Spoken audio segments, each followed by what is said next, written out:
Orí mi wú. Ẹ̀jẹ̀ tí wọ́n tún lè ṣe sáré ìyá. Ẹni tó tó dára, ẹni ìwọ́n ní ká tún bọ́ sọ yẹn. Kábíyèsí, wọ́n ní ká tún bọ́ sọ yẹn lọ́wọ́ ìròyìn. Please, ẹ̀yà ẹ̀yìndàmá, ẹ̀yìnyà, kábíyèsí London káwọ̀. You have the ability and capability. You have the tenacity and ability. Kábíyèsí, ó ti ṣe àgbà.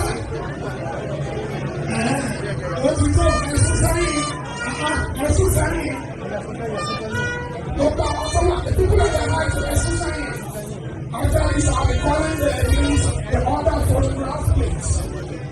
Please. Let me personally want to give and then a little Islamic complex in the government. Appreciate it. I give you Mama the house for a bit more than a couple. I give up our kábíyèsí. And I mean, you say, I mean, people in the house of the church, kábíyèsí. But our Arabic is here, I mean, you're going to see the one who comes on.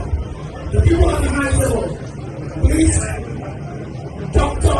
Elizabeth, our mama,